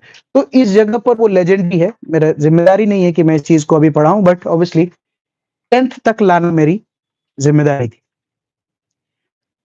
बहुत ही खतरनाक हो गया था ये पूरा एरिया। स्वाभाविक सी बात है, ये ना औरंगजेब के एरिया में डोमिनेट करने के जाने लगे कि वो पंजाब क्यों आएगा, हम भी तो दिल्ली जा सकते। तो एक रैंडम सा टसल हम उस टाइम पीरियड में देखते हैं। Obviously he was made the mansabdar. Mansabdari system को लेकर हमारी बात हुई है। जैसे it's officially a rank in the Mughal army. When you become a mansab, तो आपको जब जहां जिस तरीके से बोला जाए तब आप अपनी आर्मी लेकर वहां पहुंच जाइएगा और आप तब मुगल्स को रिप्रेजेंट कर रहे होंगे और आप हमारी तरफ से लड़िएगा।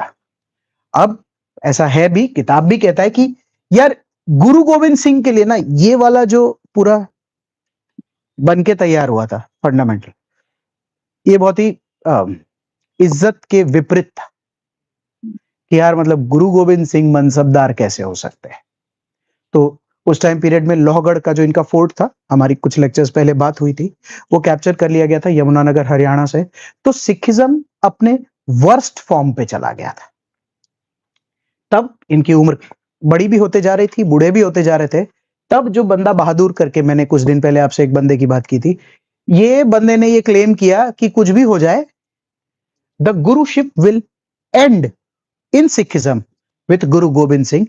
मैं इतना हैसियत और हौसला नहीं रखता कि मैं 11वां गुरु बनूंगा। Sikhism is done with that.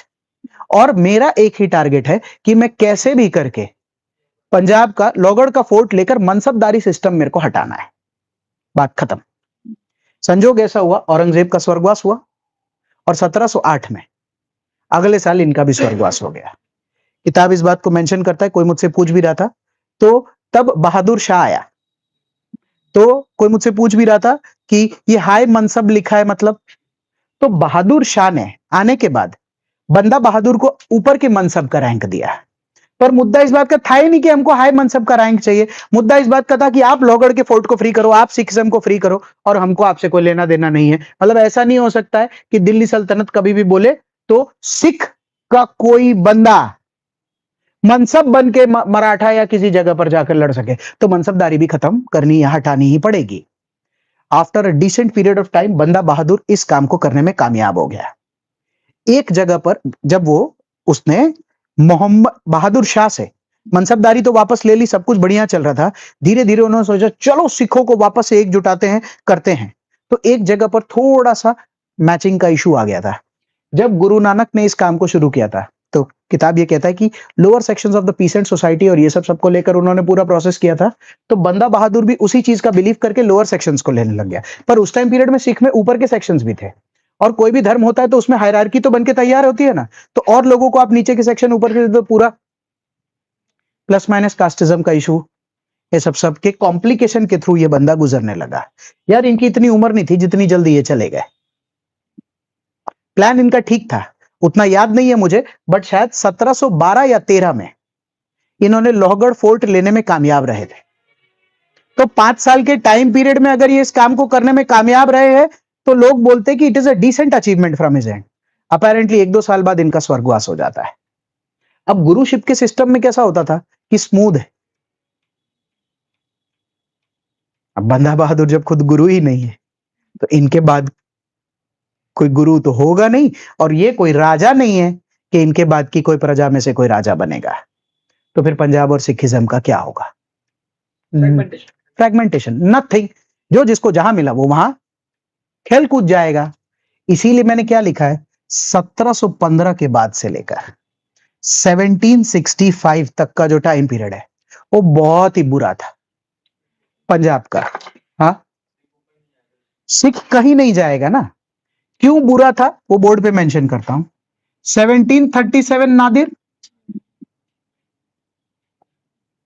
1748 Abdali, और अब्दली का रिटर्न कब है?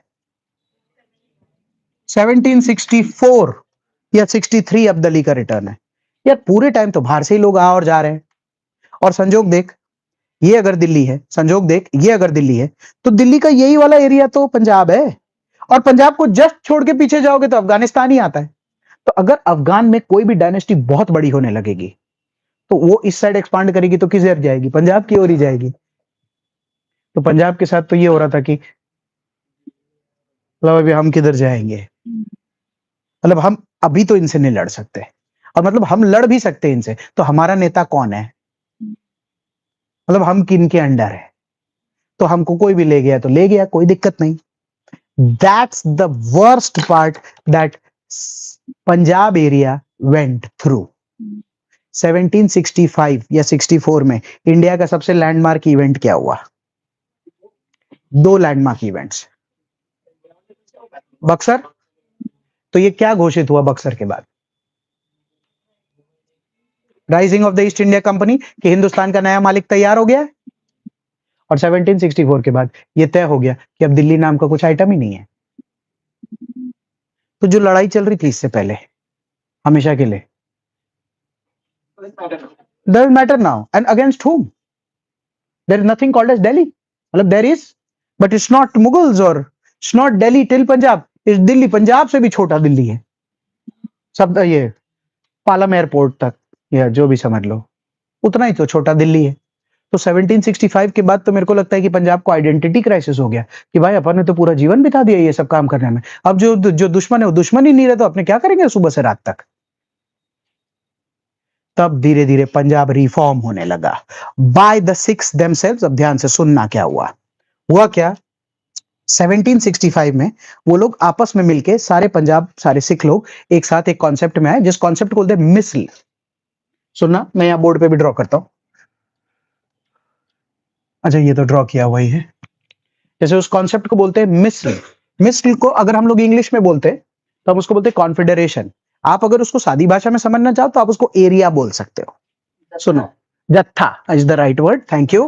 हाँ, तो ये पूरा का पूरा एरिया उनके अंडर में आया। बोर्ड पे देखते जाना प्लीज। और इस एरिया को 12 पार्ट में डिवाइड किया। 12 पार्ट में मिसल 1 2 3 4 5 6 7 8 9 10 11 और 12 मिसल थे। ठीक है, कुछ गोल्डन रूल्स बनाए मिसल के। सुनो, हर मिसल का एक एक सरदार होगा, हर सरदार को एक ही जिम्मेदारी रहेगी। अगर किसी भी सरदार के एरिया में कोई भी आदमी घुसा, 11 के 11 मिसल एक साथ आ जाना, अपने मिल के लड़ेंगे, खाएंगे पिएंगे, आराम से जीवन जिएंगे। अपने में किसी भी प्रकार का कोई तनाव नहीं होना चाहिए और अपना मेन टारगेट यही होना चाहिए कि सिखिज्म इन्वॉल्व एस्टैब्लिश्ड रहे, किसी भी मिसल के ऊपर कोई भी राजा वगैरह का अटैक नहीं हो। और अभी ये जो नया ब्रिटिश तैयार हो रहा है ये भी अपने को अटैक नहीं करे और कोई भी तरीके का इंटरफेयर। We need stability. सबने कहा हाँ बिल्कुल बिल्कुल, एकदम सब बढ़िया चलाएंगे। ठीक है भाई, लफड़ा शुरू होता है हिंदुस्तान में पुत्र मोह का, कि जो 12 लोगों ने मिलकर मिसल बनाए उसमें से अगर एकाध मरेंगे तो जब उनका मिसल का अगला राजा या अगला सरदार कौन होगा? राजा का बेटा ही राजा बनेगा ना, पर मिसल तो राजा या रजवाड़ा नहीं होता, तो फिर ऐसी जगहों पर राजा कैसे बनाए जाते हैं? है ना, rudimentary form of democracy. My question is, जिन 12 लोगों ने मिलकर मिसल बनाया होगा, अगर उनमें से किसी का भी स्वर्गवास हो जाए तो उस जगह का मिसल बनाने के लिए डिसीजन तो उस 11 मिसल के लोग ही मिलकर लेंगे ना कि कौन होगा। तो अगर जो मिसल का आदमी मरा है उसका बच्चा भी अगर हो तो वो क्या बोलेगा, यहाँ के मिसल का राजा तो मैं बन ही सकता हूं ना। तो नए रजवाड़े बनने वापस से तैयार होने लगेंगे क्या? By 1800 again the missiles started fighting among themselves as to who will rule the missile and which missile is dominant compared to the other missile that is existing over there. Fair? तो इसको मेरे को दो part में divide करना चाहिए था, 1765 to 1790 and 1790 to 1800. खैर, ब्रिंगिंग द स्टोरी टू मिसल में एक बंदा उस टाइम पीरियड का तारीफ काबिल है, टेक्स्ट बुक भी तारीफ करता है, थोड़ा बहुत मैं भी करता हूं। रंजीत सिंह। रंजीत सिंह उस टाइम पीरियड का सबसे काबिल मिसल, किसी एक सुकर चकिया मिसल का बंदा है। सुकर चकिया मिसल का जो बंदा है उसमें यह काबिलियत थी कि वो 12 के 12 मिसल को धीरे धीरे धीरे धीरे कैप्चर करके पूरा का पूरा एरिया कैप्चर कर सकता था। दो चार एग्जांपल्स में मैंने लिखा भी है, जैसे रंजीत सिंह सुकर चकिया मिसल 1799 उन्होंने लाहौर लिया। अगर थोड़ा बहुत आपका मैपिंग ठीक है तो 1799 उन्होंने लाहौर लिया। जैसे लाहौर के बाद उन्होंने अमृतसर का एरिया लिया। तो अगर आप लाहौर लेते और आप अमृतसर लेते और यही लाहौर है तो मुल्तान इस साइड है, बराबर। तो ये वाला धीरे धीरे करते करते ये पूरा का पूरा area in the name of Punjab came under Ranjit Singh at that point of time. Ranjit Singh की तारीफ में दो चार बातें हैं। जैसे रंजीत सिंह को लेकर ये किताब लिखता है कि धीरे धीरे उसने लाहौर, अमृतसर, पंजाब, कश्मीर से लेकर मुल्तान तक का पूरा एरिया कवर कर लिया। उस बंदे की रीडिंग इतनी मजबूत थी कि 1803, मैंने जब फर्स्ट लेक्चर लिया था तब मैंने बोला था 1803 में ब्रिटेन दिल्ली पहुंचा है, याद थोड़ा बहुत होना चाहिए, क्योंकि 1764 में बक्सर लड़ा, उसके बाद इधर उधर बिजी हो जाएगा, 1803 में दिल्ली आएगा। By 1803 when the British was in Delhi, Ranjit Singh has realized कि अभी किसी दिन तो ब्रिटेन पंजाब भी आएगा। क्यों नहीं आएगा? आएगा ही। उसने अपनी army, it is said that it was the second best army in Asia. he designed his army on the European lines. It is said कि उन्होंने जैसे अपने ही आर्मी में बिहारी, गुरखा, उड़िया, पठान इन सब लोगों को रखा था, but that does not mean कि उनका कोई भी तरीके का इंटेंशन बुरा था, बट रिलीजियस टॉलरेंस इन सब चीजों को ध्यान में रखते हुए उन्होंने अपनी आर्मी बना के एक डिसेंट टाइम पीरियड तक चलाई। ऑफ टॉपिक स्टोरी है, मुझे थोड़ा प्लॉट करने दो और फिर मैं इस स्टोरी को एंड लाता हूं। सुनना, प्लीज सुनना। स्टोरी ब्रिटेन की है, कहीं बीच में से लेना पड़ेगा क्योंकि आपने ब्रिटेन पढ़ा नहीं है। थोड़ा बहुत फिर भी आप अप्रिशिएट करेंगे डेफिनेटली। देखो 1764 जब अवध हुआ, बक्सर हुआ, चल बता 1767 क्या हुआ? First Anglo Mysore. मैं क्या बोल रहा हूं, ब्रिटेन को वापस लौटना पड़ा। यार अब ये कौन आ गया नीचे? बोले अब साहब हम क्या करें, अरे अभी तो आए थे ऊपर। फिर हैदर अली ने दूसरा वाला भी कर दिया, सेकंड एंग्लो मैसूर। फिर टीपू 3, फिर टीपू 4। पता है ब्रिटेन ना 1764 के बाद इसी वजह से दिल्ली पहुंचने में लेट हो गया, क्योंकि उनको वापस एक बार नीचे जाना पड़ गया। अप्रिशिएट हो रहा है? मराठा पढ़ाया नहीं है, ओरली खाली बोल के छोड़ रहा हूं। फर्स्ट एंग्लो मराठा 1772 या 3, 1770। अमेरिकन रेवोल्यूशन और फर्स्ट एंग्लो। ओके, तो फर्स्ट एंग्लो जैसे 3 मराठा है यार, 1782 है 1770 first Anglo Maratha, then 1805 second. तो ओके, जैसे सही याद किया है कि अमेरिकन रेवोल्यूशन में फर्स्ट एंग्लो मराठा को साथ। ओके, तो मतलब मुझे डेट में डिफरेंस डजंट मैटर। 1780 लमसम ले रहा हूं, फर्स्ट एंग्लो मराठा। तो फिर ब्रिटेन इधर बिजी, तो हमने उनको बोला ऊपर क्यों नहीं जा रहे? अरे तो मैं क्या करूं सर, एक इधर है, एक इधर है। तो हमने कहा अब जाओ अब जाओ। तो ले 1793। हमने कहा अब जाओ अब जाओ। अरे 1799। हमने कहा अब जाओ अब जाओ। अरे 1802। सेकंड एंग्लो मराठा का अब जाओ, बोले अब जा रहे हैं, अब कुछ बचा नहीं है। 1803 वो दिल्ली पहुंचे। तो जो मैं पढ़ाऊंगा जरूर तुमको अच्छे से एक दिन बोर्ड पे लिख के कि 1764 के बक्सर के बाद वो नवरे नहीं बैठे थे, उनको 40 साल तक नीचे के 6-7 एंग्लो लड़ने में टाइम लग गया। इस वजह से वो 1803 में दिल्ली पहुंचे। बराबर story.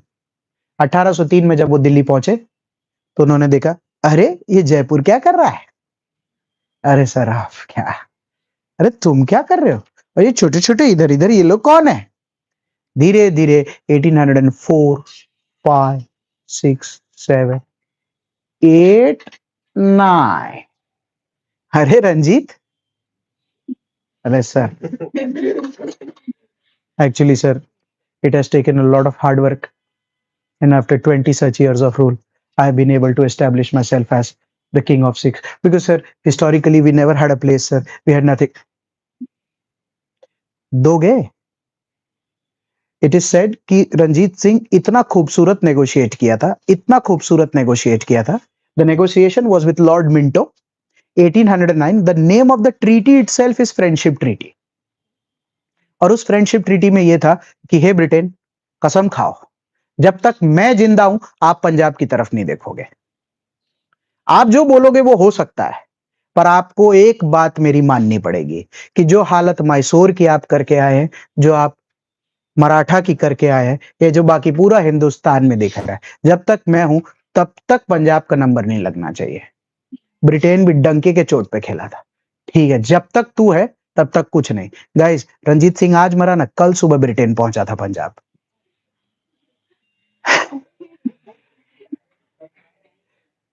Ranjit Singh died 1839. You have to have a recall value of that story. क्योंकि 1839 के बाद क्या हुआ पंजाब में, वो ब्रिटेन ने किया है ना। तो वो जब ब्रिटेन पढ़ाऊंगा तब पढ़ाऊंगा, बट खाली बता रहा हूं कि 1839 में रंजीत सिंह मरा। तो ये जो फ्रेंडशिप ट्रीटी है जो मैंने यहां लिखा है, ये फ्रेंडशिप ट्रीटी 1809 से 1839 तक रहा। रंजीत सिंह ने बहुत अच्छे से पंजाब को रूल किया, किसी तरीके की दिक्कत नहीं आई। रंजीत सिंह मरा, Punjab was into civil war और ब्रिटेन वापस से गया। जैसे किताब ये कहता है कि Punjab is the last state of India which was annexed by British into British India, just because 30 साल तक फ्रेंडशिप ट्रीटी के तहत वो था। That's the story of Punjab. तो अगर मुझे यहाँ पंजाब की स्टोरी या चालू करनी हो, मुझे नहीं मालूम, आपको गुरु नानक से मैंने बताया कहां से पढ़े, क्या पढ़े, ये वो, बट आप इसको 1839 तक रखिएगा ना मेरे लिए, 1839 तक, और 1809 से लेकर 1839 तक अपने पूरा पंजाब स्टेबल रखेंगे। जो छोटी मोटी चीजें हैं वो उतना फर्क नहीं पैदा करेगा। फिर ऐसे बता रहा हूं खाली, नेक्स्ट लेक्चर में उसकी बात होगी कि जब वो पंजाब पहुंचे तो उन्होंने देखा, अरे ये सिंध क्या कर रहा है यहां। चलो सर अब ला लो। So 1841-42 they will take Sindh. So it's like, देखना, 1840 is पंजाब, 41-42 is सिंध, आगे जाते जाते अफगानिस्तान आ जाएगा। So 1842 they will reach Afghanistan and we will plot whenever we read about British, the first Afghan war. British lost that Afghan war. कि मतलब मजाक चल रहा है, तुम जहां जहां चलते जा रहे हो, ठीक है तुम्हारा सब कुछ हो गया, इसका क्या मतलब है, सभी तुम्हारा हो जाएगा, लड़ना पड़ेगा बेटा। तो वी आर ब्रिटिश हो गए। So British lost the first Afghan war. Taliban. हाँ, बट दैट्स हाउ, मतलब आप भी अपने मेंटल लेवल पर जब स्टोरीज को जिया करेंगे तो कोशिश कीजिएगा कि तुम पेन्स का यूज लो इधर उधर। पहले आपको वो क्या है कि एक मैप पे उसको कैसे भी करके उसको करते चले जाएंगे। Second Afghan is 1876, that is by Lytton, उसको आजाद रानी लक्ष्मी के बाद रखेंगे। 1878 ऐसा कुछ है, एक आध साल आगे पीछे गलती हो सकती है मुझसे। फिर ओके, वो मार खाएगा ना। Thank you.